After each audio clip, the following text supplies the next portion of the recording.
Welcome to this week's edition of Mainly Motorsports and special guest co-host. And it's going to be a fun show, Scott. Yeah, I think so. We're from that era. Yes, we are. Era. Yep. And we've been talking a lot off camera, and we're going to talk some on camera. But we got Scott Connor here. The last few years you've been racing with Donnie Culprit. Yep. But a lot of success with him. But you've had a lot of success over the years with many different drivers, huh? Yeah, I've been fortunate to be with some really good talent over the years. Pete Rondo and Robbie Harrison on the Bush Tour when he ran that, and even messed around with Kerry Anderson for a while. But most successful was probably with Kevin Durgan. Yeah, and there's a name from the past, Kevin Durgan. And anybody that went to the Beech Ridge Banquet saw him. Was he a Lifetime Achievement Award? Or he got inducted into the Hall of Fame at Beech Ridge. And we were just talking about the transition from the clay to the asphalt. Kevin was the first champion on asphalt in the old Limited Sportsman. And Correct. and I don't know how many people remember this, but the year before, he totaled his car about halfway through the year. There was already talk that Beech Ridge is going to be changed to asphalt. So right.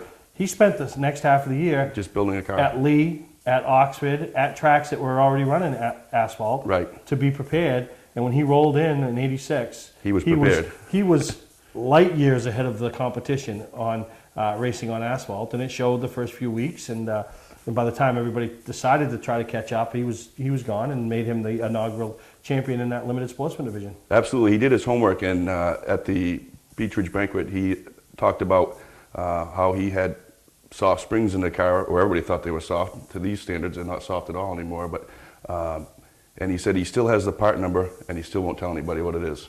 Really? Yes. Yeah, he was a secretive guy, and obviously I've become really good friends with Spanky over the years from helping us over at Trackside, and right. He worked with you guys, and and Durgan, Kevin was. He was in a class by himself. He taught me the most about racing and how to approach racing and have that killer instinct and put your nose to the grindstone and keep your mouth shut and learn and talk less and listen more. And the very first day I ever worked with him on his race car, we started at 7 o'clock in the morning on a Saturday, worked till 5, and we'd stop for lunch, and we did the same thing on Sunday. We did that for 4 or 5 weekends in a row. Yeah, he was very detail-oriented. Very disciplined. And I remember Spank saying once, if we were going to a race and the Skull Wagon was leaving at 4:30 in the afternoon, at 4:30 in the afternoon it was pulling out of the driveway. Yes. Whether you were in it, on it, chasing it, right, standing in front of it. Exactly. Yeah. If you wanted to go with them, you better be in it at 4:28. And at the time, obviously you were younger. You probably you don't value that stuff as much as you do now when you look back and what Kevin taught you. Oh, absolutely. He taught me a lot. I said that's where I had most of my success. That's not true. I've had most of my success with Donnie. We've won a lot of 100-lappers. We've had a lot of fun. But that's where it was my biggest influence, was racing with him. Yeah, and it is guys like that, because there aren't many Kevin Durgans left anymore. I mean, he did everything himself, right out of his shop. Very, he was very thorough. Very thorough. Very thorough. One person that reminds me of him, just the way he prepares his cars and how he handles everything himself, is Chris Smith. Chris Smith doesn't have the same killer instinct on the racetrack that Durgan had to have because of the number of cars we raced with back then. But as far as how disciplined he is and how methodical he is and how he works on his own car, and it's just a lot like Chris. I raced with Kevin, and I didn't do a lot of racing with him because he was in another, when I say another class, we were in the same division, but he was in another class. He was in another class. He was so intimidating just by his appearance, the hair, the long hair, and just the work boots. Everybody else was starting. The tattoos on his forearms. And, but he wore a Mickey Mouse shirt under his fire suit. Under his fire suit. But I think, and I remember looking back in those days, you'd look in the mirror and, it's Durgan. Next thing you know, you drove into the next corner too high, and he never even had to go around. You just drove underneath you. You gave it to him. Oh, yeah, you gave it to him, absolutely. And, but that was fun times back there with Kevin Durgan and Brad Layton and, Mike and Mark Fields, and even Donnie was racing then? There's not a lot of guys left from that era that are still competitively racing. Right. Donnie Morse, I mean, Mike Fields still around the track, but, helping people. Scott Mulkern. I mean, he was, we talked about Kevin Durgan, the first champion on asphalt. How about the last champion on the dirt, Scott Mulkern? Yeah, the Colonel. Yeah, he was something else too. I learned a lot just because he would hang around with Kevin a little bit. And I learned a lot from him too, and the things I used to try to do back in the old days when we had to run stock parts all the time and drill the rotors out and things like that. And they talk about the sports series now, which revolutionized from the limited sportsman. And how tough that division is. That ain't nothing compared to when we had 80 of them there, is it really? No, it's not at all. I mean, when I raced for a brief amount of time and I wanted to register my number, I asked them for a double-digit number because it was so hard to get. Because we registered cars into the hundreds, remember? Yep. So, yeah, we used to have 60 cars a night show up there. And you had to qualify. You had to qualify. The year that I raced with Kevin Durgan in Limited Sportsman, we finished third in points, and we didn't race 2 nights. Didn't qualify for the feature. You know, the high point, you had Concies, and, when I think of the names like Ken McLeod, Pee Wee Knight, Joe Bowser, Danny Palmer. Palmer. I just, we talk about yesteryear, Dave Fecto. Yeah, these guys, if they could ever, sometimes you lay in bed and you have those stupid thoughts, and I think to myself, wouldn't it be neat to just be that guy that had so much money you didn't care, and you just built, 20 of these cars, and you just went to a track, you say, listen, I'm going to bring 20 cars with 20 drivers, and you went and found 20 of those guys from yesterday. Oh, geez, that would be fun. And that was going to be, and they were all in the identical prepared cars, and, and that's one of the crazy thoughts, and that was, those were some good times. Can you imagine if you put all those guys in an old-timer race right now, you wouldn't have any cars left? No. They'd wreck them all. Yeah, you're exactly right. As it was, the last old-timer race they ever ran at Beechridge, they wrecked half of them anyway. When you're a racer, it doesn't matter. When you strap that helmet on, you want to win. And we hear them talk about guys today that sometimes they don't use their heads. They never use their heads. Some just got away with it. Right. Some just got away with it. But right. Yeah, the old days, and which brings us to today. I mean, how much has this sport changed? I know. It's crazy what it's done. The money that goes into it, and even like us all being aware of presenting ourselves for our sponsors just like they do on a national level. We do the same thing. Every week we go to the track, we have a nice looking car. We have to pay attention to our on-track actions because it can affect sponsorship dollars down the road. Luckily, we haven't had that issue with Texas Roadhouse. They've always supported Donnie 100%, but it can affect that. And you have to be careful because it could adversely affect him if people don't like what's going on. All it takes is that one phone call or that one email, and I have the same conversations with the people that help me. I know we're going to be at a race. You're going to see something you don't like. You're not going to like how the racetrack's doing things. You're going to see something that's too long. You want to be vocal. You can't be.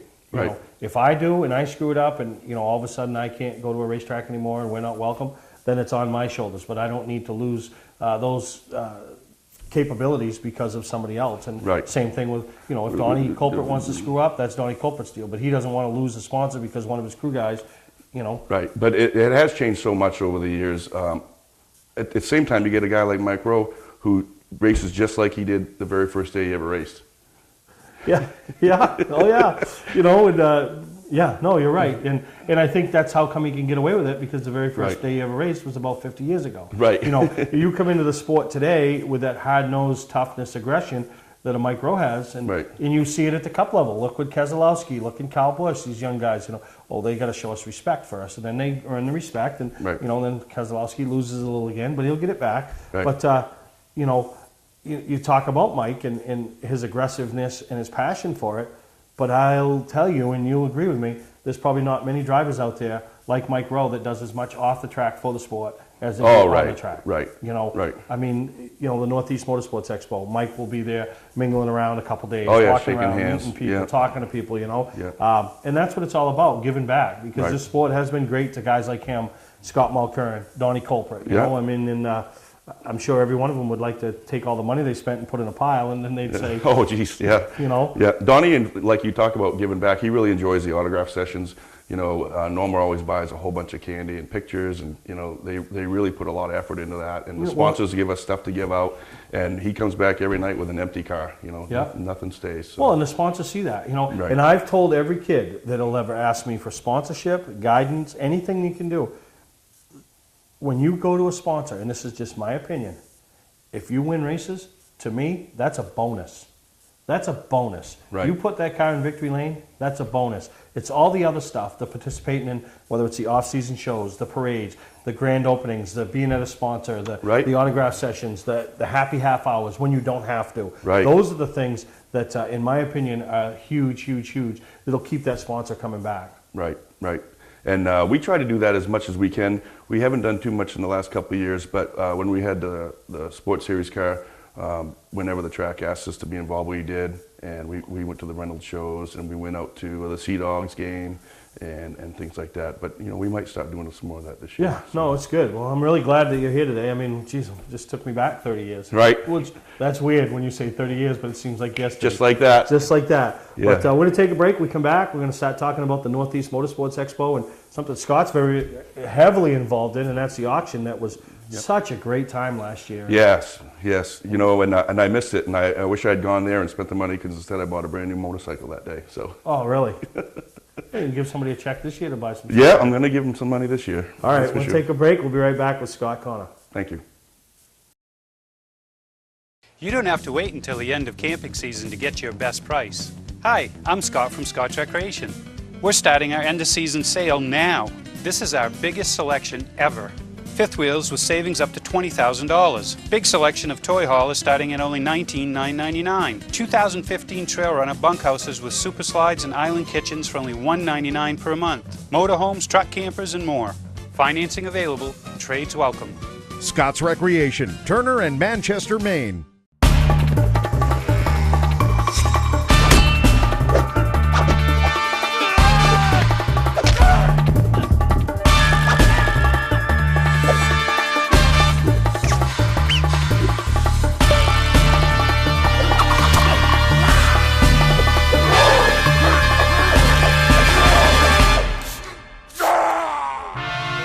Don't let the other guys rough you up. Shop online at otmotorsales.com. Clark's Eastside Scrap and Westside Scrap, two of the region's most efficient scrap yards. Both locations have the latest and greatest equipment, along with large capacity scales that are constantly calibrated to ensure honest weights. Car crushing, roll-off containers, scrap metal. Clark's Eastside Scrap in Chelsea and Clark's Westside Scrap in Farmingdale. Don't fix it, scrap it. Mainly Motorsports TV, brought to you by Moody's Collision Centers, now with 7 convenient locations: Gorham, Scarborough, Biddeford, Portland, Sanford, Lewiston, and now South Portland. Visit us at moodyscollision.com. Southern Maine Motors, out to be Maine's #1 Chrysler Dodge Jeep dealership, Route 1 Saco. Scott's Recreation. Whether you're thinking about your first camper or looking to upgrade your current one, Scott's Recreation can help you. Get both our Route 202 Manchester and our Route 4 Turner locations, and online at scottsrecreation.com. LKQ Core. Any part, any repair, anywhere. Located on Route 202 in Gorham. Well, we're back here with Scott Connor, and we got the old time stuff out of the way. Out of the way, Jeez, yeah. We could talk about that forever. Yep, huh? yep. I mean, really could. But this year's auction's coming up, and last year's auction, the Maine Vintage Race Car Association, they wanted to do a fundraiser, and they thought about trying an auction. Neither them nor I or the public, anybody knew what the end result was going to be. And then as we rolled into that Saturday morning at in Augusta, the parking lot's full of ice. People are falling everywhere. It's raining. The turnpike is shut down. Right. Everybody's like, we're in trouble. Yeah. I'm thinking about ticket sales outside. Now I'm being honest with you. The last thing on my mind right now is their auction. Oh, correct. I can see that. I got a whole weekend I got to pay for it. Right. But then people are coming, and then ended up having a great day that day, flow-wise for the show. But then even in the auction, I think they were hoping to have a few more spenders, but the ones that came spent. They sure did. And it was such a good time. And we talked about it last week and the week before, and I can't say enough about how Rosie Gary just adds to the atmosphere. Absolutely, and he's returning this year. Yeah, so that was, if nothing else, just to go watch him in his antics and get the crowd going. And then, some of the people you heard from Dan McKeag a couple weeks ago, he's coming loaded for bear. Yes, he is. He got shut out. Not shut out, but what he wanted, he didn't get. Well, Right. I don't think that's going to happen this year. And I'm really, really, really excited to participate in it again. We I don't want to say we shut the show down, but we have nothing else going on during that part of the show, so people can come in and just really a lot of fun. Right, and you know, it's a good idea to come this year for sure, because we can't say that we're going to do this every single year, because sometimes it's hard to collect stuff. And we also don't want to go to the well too much. So, but we had a lot of success last year. We raised a lot of money for the Maine Vintage Race Car Association and the Mobile Museum, and we're going to try to do it again. And we have a lot of nice stuff coming. Well, what's funny is I got a phone call the other day. Carol Hill called me, and because she takes the most ribbing of anybody when it comes to the auction, is how much we spent. So she didn't get anything. Little did I know we were buying stuff she didn't want. Really, Dickie Fowler did want it, you know. Right, exactly. But we were talking about it the other night, and she went into a restaurant, her and Mike, and Bob Bear's in there, and there's another gentleman sitting with Bob, and first thing the guy says to her, he says, "Hey, I was watching TV last night. I was watching that Mainely Motorsports, and they were talking a lot about you, Carol." And she goes, "Well, let me guess, the auction." And he goes, "Yep." And they were talking, and, you know, and he paid attention, and he knew everything. And he says, "I haven't been up to that show in years." He goes, "I'm going this year because I want to go to that auction because it sounds like a good time, you know." So yeah, you get a few more people like that, and you know, but not everything is high dollar. That's what's nice. No, it isn't, and not everything is cup teams. There's a lot of it is local stuff. So the people like us that have grown up around here, seeing these guys race, you know, when we were kids, it's really important to go there and collect that stuff too. No, it's not all cup stuff, and you know, keep that in mind. And you know, there's some of the local stuff, and then the silent auction. You know, there's a lot of stuff that'll be in that, and we're going to come back to the next segment, talk a little bit more about what is in the auction. But you know, the whole process, it's kind of unique. They'll be setting up on Friday afternoon. Correct. And then Friday night, the room will be open to, you know, kind of meander in and silent auction and look around, make bids. Yeah, and then all the other stuff is up there. Right. So you can see what the live auction items are going to be for Saturday. Right. You can really look at it and study it. There's like some stuff we're going to discuss, but there's some nice stuff there that you'll need to see in detail. You know, last year I think it was funny. One of the pitches that I got, and it's one of those things that probably doesn't have a lot of value except sentimental. You know, it was just a Saturday night Victory Lane picture with, I think, Scott Mulkern and Mike Mietter and I think Bob Randall. You know, 3 drivers from that era that we talked about. Yes, you know, and then it isn't. You haven't got to spend a lot of money. I mean, you could go and get something that is really special to you for $20-$30. You know. Right. Absolutely. There's going to be a lot of memorabilia there that, again, it's valuable to someone. Yep. And it might not bring in high dollars, but it really means a lot to that person. Yeah, no, you're exactly right. So anything in particular that you're looking for? I mean, we ain't going to go over the list yet, but is this, everybody going to be secretive now? I got to tell you, everything that I see, you know, we're collecting most of the stuff over at John McMullen's house, and I show up there every Wednesday night, and we put some stuff together. Kristen Smith takes pictures of it, put it on the website so we can, you know, tease everybody along.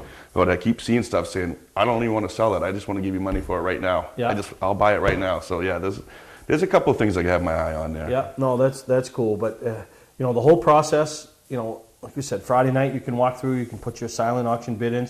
Those will end, I think, 1 o'clock on Saturday? Yes. I think 1 o'clock on Saturday, so they can kind of take that, and then at 2 o'clock, you know, you can go in at any time on Saturday and register for the live auction. Right. You know, they give you your booklet, they give you the paper to follow along with, right. You know, your paddle, all of that. And just, like I said, Rosie adds to the atmosphere. You know, as long as you guys don't stray from what they did last year, which I'm sure it worked. So I think you're going to... That's exactly right. Everybody up front. It's not broken, so...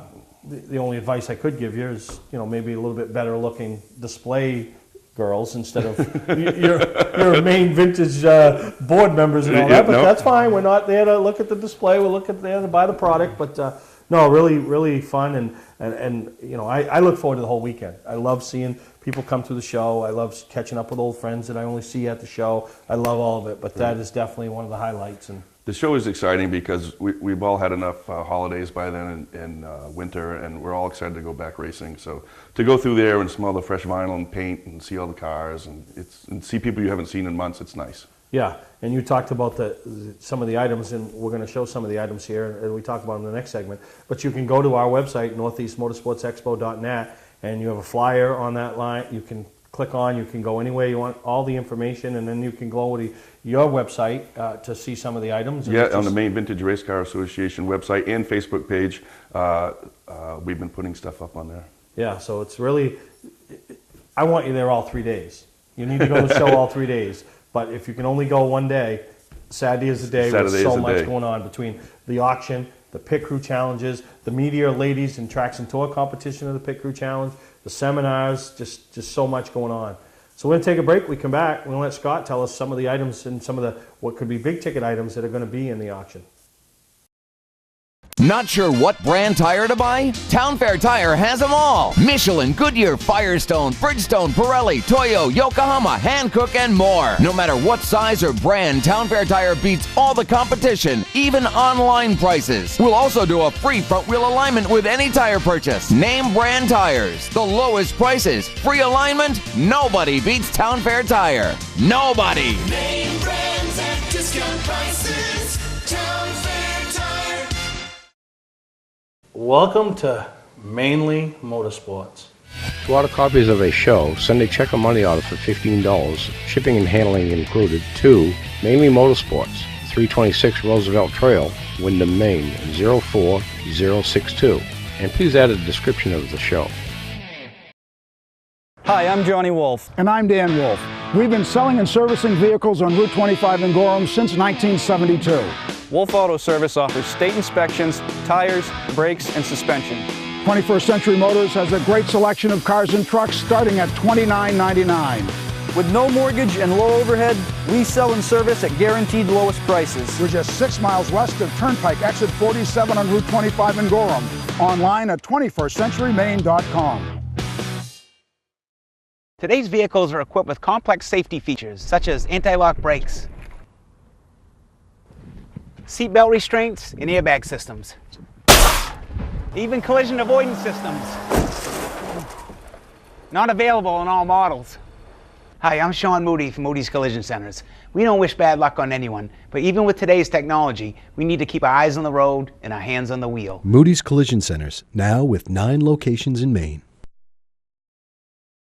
Patman's Redemption and Agency Liquor Store is located at 95 Tanberg Trail in Windham, Maine. With over 400 feet of hard liquor and 15 doors of ice-cold beer and soda, Patman's can handle all of your beverage needs. And if it's wine on your agenda, we have over 300 varieties in stock. Then when the party's over, Patman's can handle all of your Maine returnables, and we welcome all bottle drives. And if you're late for the race, drop off the bottles and pick up the cash at your convenience. Hey, this is Pat Man himself, just letting you know that Pat Man's is your one-stop shop for all your thirsty needs. Well, the last segment, Scott, we rehashed last year's auction. Now let's talk about what some of the items that we're going to see in this year's auction. Well, we're really excited about this year's auction. We have some nice stuff. Don McMullen and I went around the other day, last Saturday, picked up a bunch of stuff. I'll start with some of the smaller stuff. We've got Pete Rondo sent in some stuff from Furniture Row, and it's got a signed hat from Martin Truex. That's a lot of the stuff we get is like that. Billy Rogers, I have in my truck his championship fire suit from 2011, autographed, still dirty, and driver's gloves, autographed, still dirty. Oh, that's so that's nice for local people that like that. Carol said that she's going to be donating a bunch of stuff. What is Carol going to donate? She called me 2 weeks ago and said, I have a bunch of stuff I'm going to bring, and hasn't told me what it is yet. So, Carol, let's go. Step up. It's time to go. Don't be scared. You know what? Carol's afraid. Whatever she's going to bring, she wants back. Like, she'll bid on it. Right. So she's looking for that thing that's, not going to bring a lot of money. Right. But little does Carol know, and I don't know why Carol doesn't know, because I say it every time I get to talk about Carol, is it don't matter if she brought a paw holder that Mike Rowe took a turkey out of the oven with and signed it. We're bidding it up. That's we right. will bid up anything. Absolutely. So I am challenging Carol to reach in past all the mothballs and down into where all that green is and bid up. That's right. So who knows what she's going to bring? Could get a pot holder. Absolutely. One nice thing that happened was Scott Mulkern came back with his hauler from North Carolina and stopped at Brad Keselowski's truck team shop and brought a whole bunch of sheet metal back. One whole side of the 29 truck kind of wrinkled up, race used. Two nose pieces, and one of them signed by Brad Keselowski. Yeah. That's a Dodge Ram nose piece. That's pretty banged up. Yeah. Also some rear bumper covers for the trucks. Also, this is probably the biggest item we have so far, is we have a Dale Earnhardt Jr. quarter panel from his win at Martinsville, and it's very rare because it says National Guard on it, which we all know the National Guard sponsorship is going away with the government now. Yeah. And also it's signed by Steve Letarte and by Dale Earnhardt Jr. And it's got a sticker on the back for authenticity. Really? Yeah, so you go to the website and check that out. That's a pretty nice piece. That's a real nice piece. No kidding. We also have a Dale Earnhardt Jr. signed hat We have a Jimmy Johnson signed hat. We have Hendrick valve covers. Let's see what else I have here. As far as local stuff goes, I spoke with Dickie Farley yesterday. He's got some stuff he's going to donate. I don't know what that is yet. Mike Maeda Sr. said he's interested in donating a bunch of stuff. So you talk about people from our age group or even younger that grew up watching him, collect championship after championship out there. Some guys wanted to win races. This guy just won championships. Right. So we're excited about that. Let's see here, what else I have. Diecast cars. We have a Kyle Busch signed 54 Nationwide monster car that TJ Brackett got for us. And then we have a 5-car, the Nationwide car that Austin Terrio drove, I believe in Iowa, the Spy car. That is signed by Austin Terrio that Vicky Mulkern donated. That was her personal car that he gave her. No kidding. Yeah, so, and that's a number 718 of 769 cars made. So that's pretty nice. Joe Gardner donated a Tony Stewart 14 diecast car. It's not autographed, but there's only 120 made, and this is number 120 of 120. Really? Yeah, and it's got it has the tethers. If you open the hood, it has the tethers to the hood. Has a lot of detail on it that a lot of them don't have. No kidding. Yeah, it's really so nice. Yeah, there's some neat stuff. Yes, yeah, we're really excited. There's some other stuff coming. We're supposed to be getting Andy Santier supposed to be donating a Grisco racing jacket signed by himself, Brad Layton, and Mike Stefanik.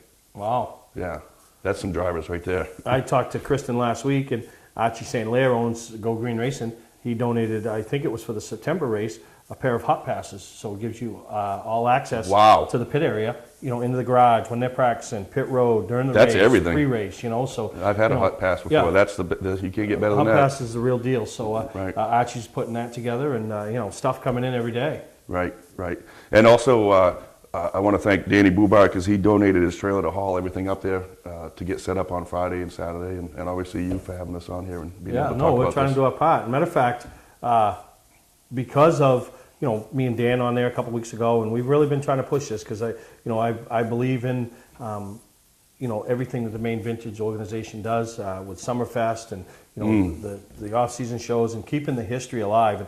And now when I talk about that history, that's coming into our era. It is. We're starting to see more people involved. And in talking about it on the show a couple weeks ago with Dan McKeag, I got a phone call. Guy called me up, said, I got something that I'd like to donate to you to give to them to the auction. He said, I don't know if they were interested in it. And so he started telling me about it. So, I don't know if you guys are interested in it. I would think you would be. But first off, it's a picture. And it says on the back, I tell everybody it's Mike Rowe because it's number 24, but it literally isn't Mike Rowe. It isn't. It is not Mike Rowe. But we have programs from back in 1949. When was Beech Ridge open? I believe it was 1949. Exactly. This program right here, what's that say? That says grand opening. So I guess that would be the first ever program from Beech Ridge Motor Speedway.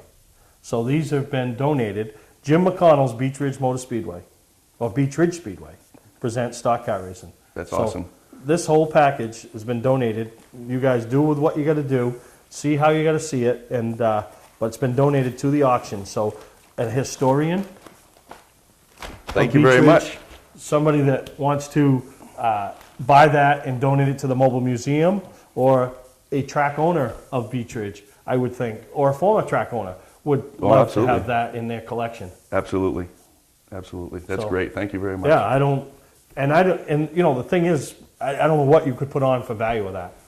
I don't even, I have no idea.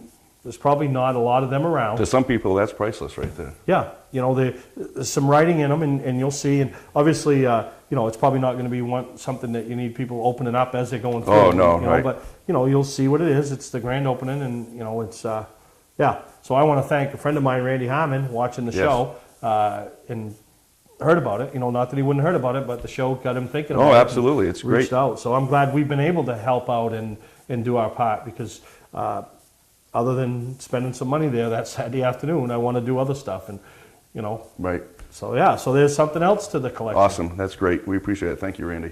That's great. There's, that adds to the local stuff. Like you said, the Martinsville quarter panel and, and I think, isn't there a helmet or something? Oh, there's a Ricky Craven helmet that was signed by all the drivers that competed in that race that day. And I'm not sure what race it was at, but there's a lot of And it was in 2001, right? I believe it was. It was when he was driving the Tide car. It was a Tide car. Yeah. It was So a Tide helmet. I mean, that's 43 Cup signatures. Right. I've looked at the helmet.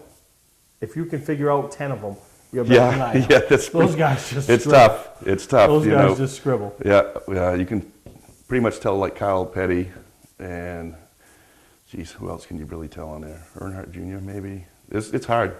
It's really hard. Oh, I imagine. So no, this is Dale Jarrett. You know, so like I said, there's a lot going to be happening up there, and you know, go to the Northeast Motorsports Expo.net website to see everything that's going on up there all weekend long, and make sure you check off the auction as one of the highlights. And you know, it's funny, at the beginning of the show we were talking about the old days with, you know, when we raced in the late 80s and early 90s, and the Mobile Museum is now taking that next step forward, and they'll be replacing a lot of the photos in there with some of that generation of photos now. So really, yeah, so they're bringing it along.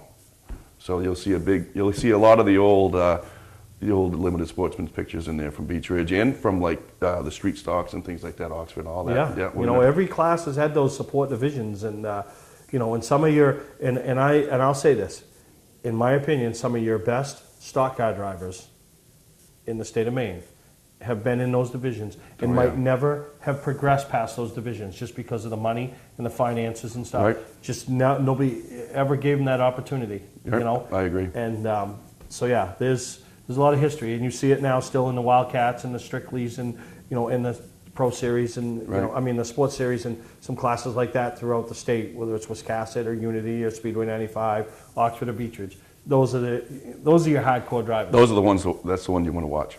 But we're going to take a break. When we come back, a guy we talked about last week, getting a golden opportunity. His Christmas came early, and that's Spencer Morse, as he was chosen as the driver of the Aspire program car up there at Oxford Hills Middle School. And I don't know how much you know about that program, but I know a little bit about that. Pretty neat. Yeah, that is a neat deal. And it'll be neat to hear him talk about how the whole thing went down and how excited he is. So we'll come back. We'll have Spencer Morse on the show. So we'll take a break right here on Mainly Motorsports. Today's vehicles are equipped with complex safety features such as anti-lock brakes, seatbelt restraints, and airbag systems. Even collision avoidance systems. Not available in all models. Hi, I'm Sean Moody from Moody's Collision Centers.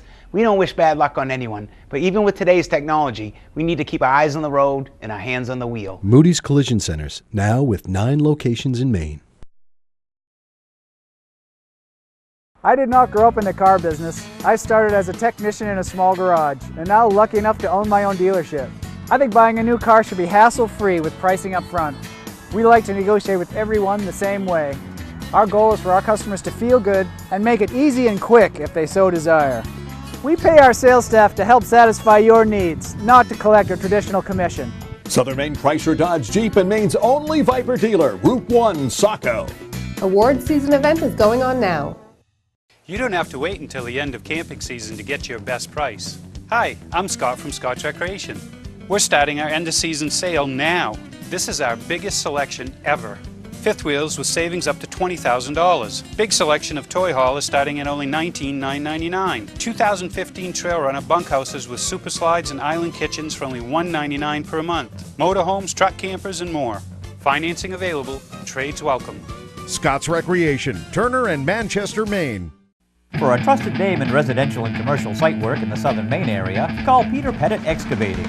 We can handle everything from the complete house lot to those nasty water and sewer line repairs. Septic systems are another area that we specialize in. During the snow season, Pettit Excavating has the equipment to handle any size job. And when the race season arrives, be sure to follow the number 7 Hewitt's Family Restaurant Chevrolet on the past Super Late Model Tour. Call 207-282-9305 to get the job done right. That's Peter Pettit Excavating. Mainly Motorsports TV, brought to you by Bentley Saloon, Route 1 in Arundel. Stop by and see why me and my friends say, who has more fun than us?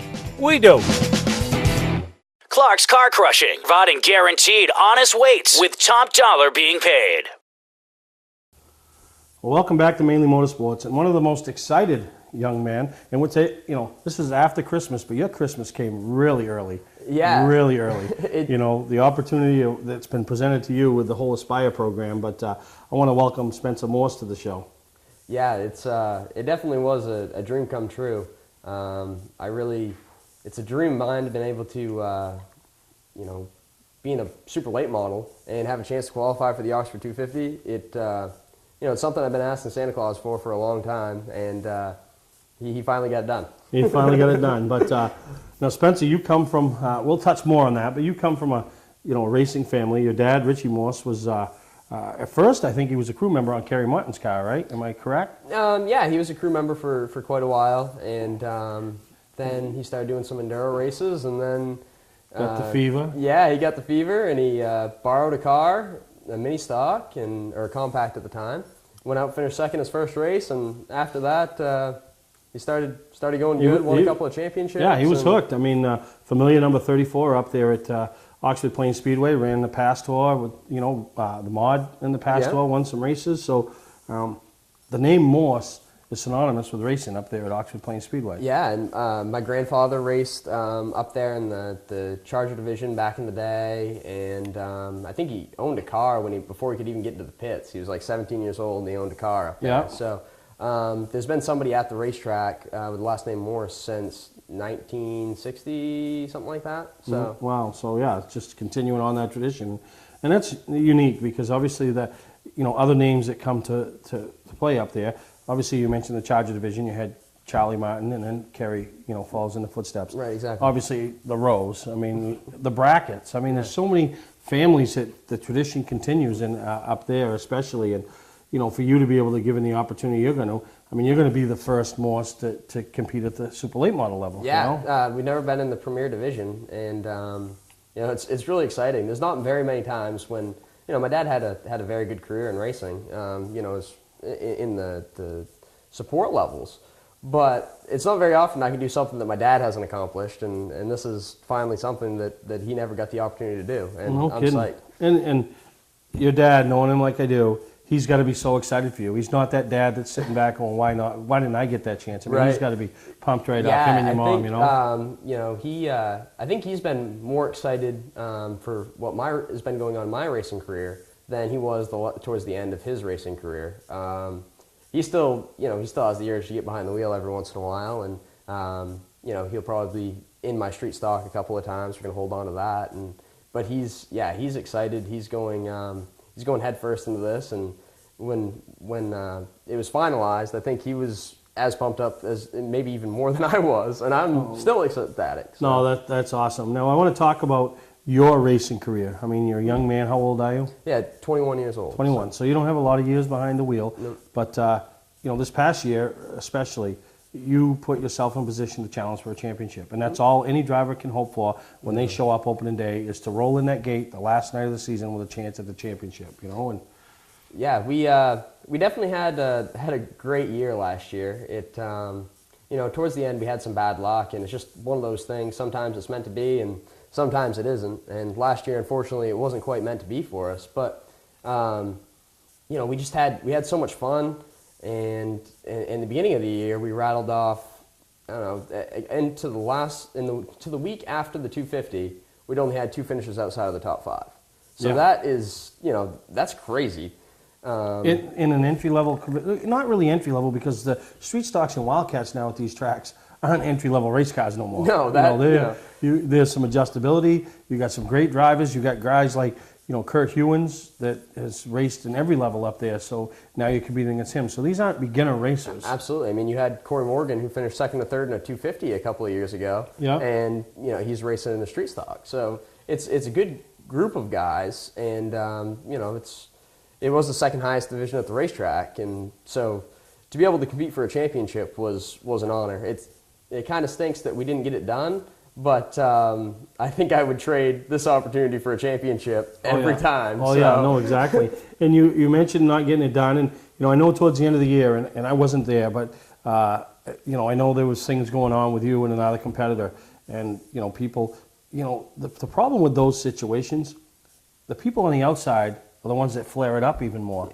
And, they don't even know what's going on, whether it's a crew member or, they don't know. The only two that knows what happens in any incident is the two that are on the track, right.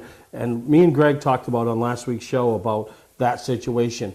And it really stood out to both of us because of the way social media is now, how you handled that situation. It would have been easier to go on and bash this individual or bash that individual or the track or the series or the officials or any of it. And you didn't. You handled it. You took accountability and blame when blame was due yourself. When it wasn't your fault, you didn't point fingers. You just handled it. You know? And I think that's what put me in the position to be a good candidate for this ride, is because, you know, we didn't get, you know, upset as we could have. Obviously, we were mad, but we tried to handle ourselves with the most dignity and respect, you know, that we could. And yeah, I mean, there's going to be emotions with racing, but trying to keep a control on it. Especially with Facebook, things get out of hand really quickly. Those are things that your dad, we'll use your dad for example, right. He never had to deal with that. Exactly. If he got out of the race car and he had a problem with somebody, he went and saw him, or somebody had to go see him, because you didn't have the little thing you could pull out of your pocket, and you know, before you know it, the guy's reading about how you're mad at him. And you know, that's a big thing. He's like he said, when he was driving, or at least racing for championships, he had a week to cool down. You know, and kind of think about exactly what happened, and then he'd normally talk to the guy. With this, you have, you know, however many people are in the stands, everybody has an opinion. Oh, yeah. And so you hear about all those opinions all week long, and if you weren't upset about something, by the time you go to the track, you know, you almost are. And it's just trying to keep a handle on it, and you know, we weren't perfect, but for our situation, I think we did fairly well. No, and like I said, me and Greg talked about it on last week's show, and how impressed both of us were with the way you handled the situation, and you kept the people around you in your camp, I call it, you know, Camp Morse, under control, because sometimes those are the worst ones, you know, is you know, they just, you know, they go Tuesday, they're running their mouth, and you know, something you never even said, they said, and next thing you know, somebody's really mad at you because nothing you did. Right. It was, you know, we kept a good control over crew guys. Some of the fans, it's hard to, you know, and that was weird for me. I'd never had fans at a racetrack before that I didn't bring with me or weren't related to me. Yeah. So last year we actually got a little bit of a following, and trying to keep, you know, control of them is a little bit impossible. This is a great thing about my fans, is that they're really passionate. But at the same time, they kind of fell into the trap of trying to argue and fight, and that doesn't solve anything. No. And but you know, we tried our best to do it with respect and dignity, and for the most part, I think we did. No, and that's awesome. But we're going to take a break. When we come back, we're going to hear more from Spencer on how he was chosen as the driver of the Aspire program from Oxford Hills Middle School. And I think it's such a great program. And Mitch and Judy, Crazy Horse Racing, play such a huge role. So we'll be right back here with Spencer Morse. Hi, I'm Johnny Wolf. And I'm Dan Wolf. We've been selling and servicing vehicles on Route 25 in Gorham since 1972. Wolf Auto Service offers state inspections, tires, brakes, and suspension. 21st Century Motors has a great selection of cars and trucks starting at $29.99. With no mortgage and low overhead, we sell and service at guaranteed lowest prices. We're just 6 miles west of Turnpike, exit 47 on Route 25 in Gorham. Online at 21stcenturymaine.com.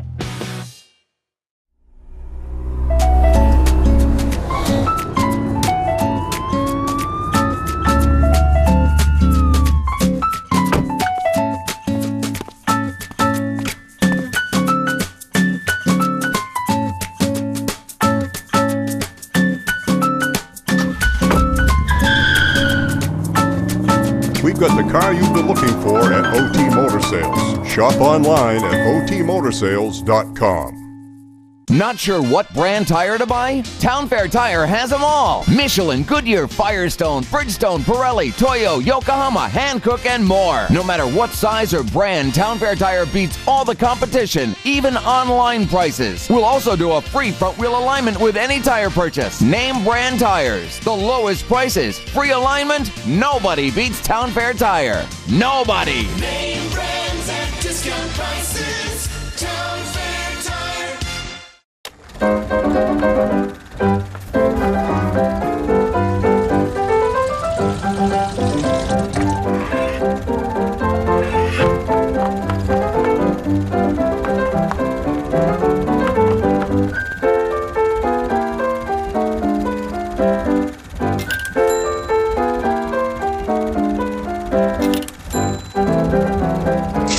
Get the right car at the right price. otmotorsales.com. Welcome back to Mainly Motorsports. In the last segment, we heard about the career of Spencer Morse and his family and everything around Oxford and the way he handles social media. But this time, now we're going to hear the real story on how you are the man to be chosen for this super late model ride up to Oxford Plains Speedway. I'm not saying your crew is a bunch of school kids, but they're the ones that are behind this and made this all possible, right? Yeah, it's and that's exactly what it is. We have a marketing team, we have a finance team, we have an actual crew that works on the car, and we have a leadership team, and it's all 13 to 14-year-old kids from the Oxford Hills Middle School. So it's exactly that. I have a bunch of 7th and 8th graders working on the car. As your boss. And they're my bosses. I have 35 bosses. It's pretty incredible, really. So talk about the process. I mean, I know they did it last year with Sammy Sessions, but how involved is Crazy Horse Racing, Mitch and Judy, and the whole staff up there? Well, the car's housed right there, and Mitch and Judy, they're great people. They've treated me like family, and but we go in there every Thursday. I'm fortunate enough to be able to take time off from work to go and work with the kids on Thursday, and we work on the car right there. And Judy's also been a great help in doing some other stuff with the marketing and helping lead the kids in the right direction there. So really, without Mitch, Judy, and Mickey, this wouldn't be happening at all. Program, yeah. And it's really a great thing, and we got to thank them a lot for it. No, that's good. Now, you went through the process. The car was already being built. They obviously get some supplier help, from some of them, but the car was already in the process. How did you land the gig to be the driver of this? Right, yeah, I'd actually been asking Troy Eastman, who's the principal of the middle school. He's owned a couple outlaw cars in the past, and when I was coming up through, I was always trying to bug him to drive one of those cars. And anyway, I knew about the program, and I thought it was a great deal. And so I went and asked Troy about the car, and he said that we could come in and make a presentation to the kids. And so I brought a resume and cover letter for all the kids, 35 kids, and they all had a question. And it was probably the most grueling interview process of my life. No kidding. Now, give me an example of a couple of the questions. Some of them had to probably be race related, but some of them were probably just out there for you, but still they wanted an answer from you. Yeah, there was everything to how do I lead people, and questions like that, to how come I rolled over my car on the front stretch last year, to all kinds of things. And these kids did their research, and they were hardcore questions. Obviously, they asked me about speeding tickets and how I behave off the track, because this is an important, high-profile ride, and they need to know that they're not going to hire someone that's going to bring shame to the program. Yep. So they asked me about some of that stuff, and then they asked me, if I thought that I could, how good of a learner I was, and stuff like that, and they decided that I was a perfect fit. They did a pro-cons sheet of all the pros and cons, and they had a whole list of pros and only 1 or 2 cons, and everybody voted unanimous for you to be the driver. So, such a unique opportunity, and what a big deal. I mean, you're not that far out of the 8th grade. I mean, I'm many moons away from the 8th grade or whatever level these kids are, but what a great opportunity for them to be involved in. Because running a race team, I don't care at any level, it's almost like running a business. Absolutely. I mean, there's kids that probably won't be involved with racing for the rest of their lives, but this is a great opportunity for them to learn the business side of things. And there's also bringing a whole lot of interest to the sport. There's kids, I haven't seen this much excitement from kids with racing in a long time.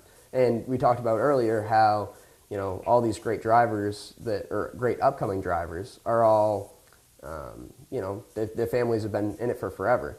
Well, there's 5 or 6 kids in that class that could be great crew chiefs or even drivers themselves. So I think this is going to bring a lot of support for, weekly racing at Oxford and elsewhere. And that's something that we really need right around now. Well, and it gives those kids, not that they're at the level, and not that I'm saying these kids are looking for trouble, but It gives them that project, that something to get them off the couch. They're not sitting at their computer or their laptop or their iPad or their phone. They're actually hands-on onto something. And then, they're going to see the success and the rewards of how this starts. And obviously, I don't think you're going to stand in victory lane opening day, but as they all watch it progress, they get to all know that they played a part in it. Right, and that's the thing, that we get the opportunity to all learn together. And I think that's something that, is going to be a great part of. They're going to be learning how to work on the car. I'm going to be learning the car. Obviously, it's a big difference from a street stock to a super late model. 3 seconds faster around the racetrack, but I think it's going to be a great opportunity for everybody involved. No, great for you. And now they're going to have the car at the Northeast Motorsports Expo on display. So, yeah, which is coming up quick. Oh, no kidding. Hey, thanks for telling me. Holy smokes. Yeah, no, thanks. We're about a week. Wait a minute. We're a week away from that. Yeah, it's crazy. And you just depressed me, Spencer. I know. You just deflated me. But no, we're going to be all right. We're pumped right up. Now, listen, let's think about this. We have the Pit Crew Challenge up there. What about the Aspire team, putting a team together and being there and competing in that? Yeah, we're actually hoping to get up all 35 kids up to the show. So, yeah, I think we might have a couple of groups that will want to try that out. Hopefully they're quick, because we're going to try to qualify for the Oxford 250. They got to step their game up. They got to step their game up. But no, what a great thing. And I just think it's the whole town of Oxford and the taxpayers and everybody that makes this program available for these kids, and then to give an opportunity to a young man like you that has earned that right. I mean, there's kids in one of the big talks around everywhere. I went to the Snowball Derby, and I get kids that they look like they almost still have a babysitter racing super late models. Right. They should still have a babysitter and they're racing super late models. They were handed opportunities. Right. You haven't been handed an opportunity. You worked for it. Right. And you have made good choices throughout your young career, and that's what puts you in this program. So, I'm excited for you, and I think you're going to do a good job for them. Yeah, I really think that it's going to be a great opportunity. I wish that, I went through Oxford Hills Middle School and high school and some of the tech programs there, and I really wish that it was there when I went through. But, it's going to be a great opportunity for me, the crew guys I'm bringing with me, and these kids are going to have a blast. It's going to be a lot of fun. It's going to be fun. Now, do you remember the first time you met me? Yeah. I mean, of course, I knew of you long before I ever talked to you, but yeah. Remember? What happened? Well, I just went 4 wide in a heat race trying to grab some attention, and then I had to walk up and introduce myself and ask how long it was going to be before I got on the show. What did I tell you? To mention you in Victory Lane, and then you'd get me on the show. What didn't you do? I forgot to mention you in Victory Lane. But what else was you going to get? You were going to get a sweatshirt. Remember? I didn't realize I was getting a sweatshirt. Yeah, no, you wanted a sweatshirt. And I said, yeah. you mentioned me tonight in Victory Lane. Why didn't you mention me? Because you finished third. You didn't win. Right. But you still had the microphone in your hand. I didn't have the checkerboard underneath me, It though. don't matter. I thought that was the important part. No. The win isn't everything. And I'm going to tell you, winning to anyone in a race is a bonus.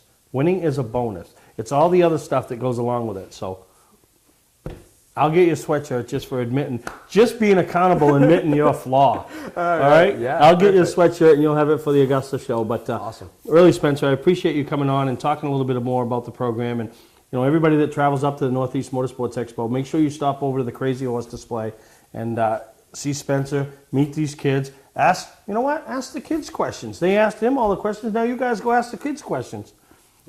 Granted, it better be something racing that they may not know about, because if it's schoolwork, I got kids in, I don't know the answers to all this stuff. Man, things have changed. These kids I was nowhere near that smart when I was in 7th and 8th grade. This is the cream of the crop of kids, really. Dude, I mean, I'm 48 years old and I'm still not that smart. But good luck this year, Spencer. We'll be following along for you. We'll be cheering for you, and you and the whole group of 35 8th graders or whatever they are, and it's going to be fun.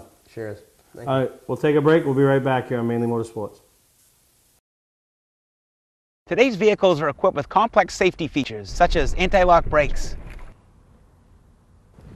seatbelt restraints, and airbag systems, even collision avoidance systems. Not available in all models. Hi, I'm Sean Moody from Moody's Collision Centers. We don't wish bad luck on anyone, but even with today's technology, we need to keep our eyes on the road and our hands on the wheel. Moody's Collision Centers, now with 9 locations in Maine. I did not grow up in the car business. I started as a technician in a small garage, and now lucky enough to own my own dealership. I think buying a new car should be hassle-free with pricing up front. We like to negotiate with everyone the same way. Our goal is for our customers to feel good and make it easy and quick if they so desire. We pay our sales staff to help satisfy your needs, not to collect a traditional commission. Southern Maine Chrysler Dodge Jeep and Maine's only Viper dealer, Route 1, Saco. Award season event is going on now. Mainly Motorsports TV, brought to you by Scotch Recreation. Whether you're thinking about your first camper or looking to upgrade your current one, Scotch Recreation can help you. Get both our Route 202 Manchester and our Route 4 Turner locations and online at scotchrecreation.com. LKQ Core. Any part, any repair, anywhere. Located on Route 202 in Gorham. Well, as we close this week's show out with Scott Connor, and it's been a lot of fun. I mean, we were just off camera talking about days of racing and all that, and but right now my focus is all turned towards the Northeast Motorsports Expo. And one of the things that we've taken on the last couple of years is the Pit Crew Challenge, and you're going to be away on company business, so you're not going to be able to be. I'm not going to be able to be there to see that, but I was there last year to see it, and that was a lot of fun. I want to. My two goals this year. Obviously, you want to win. I'd like to win the Media Challenge because the media person gets to donate his money to his charity of choice. So that'd be pretty unique to be able to present a check to a company. Sure. A charity. But my other goal is every year I put a team together to compete in the regular ones. And what you want to do is you want to be in the top 16 times after the 4 qualifying rounds to advance to Sunday. That's where all the money is. And once you're in once you make that final round of 16, anything can happen. Absolutely, anything can happen. Anything can happen. You can go up against Team Benjamin and they can drop the jack, or they can leave a couple lug nuts loose, or a guy trip over a tire. You know what I mean? So, do you still have to have 5 lug nuts? Because NASCAR, you don't need that anymore. Oh yeah, you gotta have 5. we had a 5. The first year I went with Team Beef, we totaled 1,800 pounds, and just the form was there, the speed wasn't. I see. Yeah. Last year, I went kind of the same attitude again, and we just missed getting into the 16. So I think this year I'm going to look for a couple of ringers, a couple of people, and I'm going to step back. I'll jack the car. I'll carry a tire. I got to get off a gun. I'm not. I'm not quick enough on the gun, so I will get off a gun. But that's really a lot of fun. The Pit Crew Challenge. Yeah, it was great to watch last year, and they had the girls teams and. Oh yeah, and that's really. And they're taking it serious because Kristen told me the other night she has practice coming up Monday. Well, I tried to buy a couple of girls off that team, and they wouldn't come. And they wouldn't go. No, so they're loyal. They're loyal. I think the girls thing, yeah. Old Dan McKay, he's got it. So I'm working on some stuff. I'm going loaded for bear too. Yep. I mean, yeah. So it's funny. It's supposed to be for fun, but I don't care. Anytime there's a winner, it's not fun because you know what? That person that says winning isn't everything. You know why they say that? Because they ain't never won nothing. They've never won nothing. Because winning is everything. It's the only thing. It's the only thing. Right. That's if right. you put a trophy out there, that's what we go for. That's all we go for. Is the money's bonus. So www.northeastmotorsportsexpo.net. Look for all the information and bring your money with you to the show. For the auction. Like Johnny Manziel says, right? Yeah. The money. Yeah, the auction and the raffle car. Absolutely. I'm going to buy a couple tickets right now. There you go. So, Scott, I want to thank you for it was a great time. No, it was. It was fun. Look forward to doing it again. And the stuff off camera that we talked about was probably as fun. I mean, it was all good stuff. Just that's 3 shows worth right there. Yeah, you get guys that have raced for the last 20 or 30 years and have seen the evolution, and they can. Yeah, that's. There's some fun. stories. There is. So for Scott Connor, I'm Steve Perry, and you got about a week and a half before the Northeast Motorsports Expo. So make sure you save your money and come up and spend it.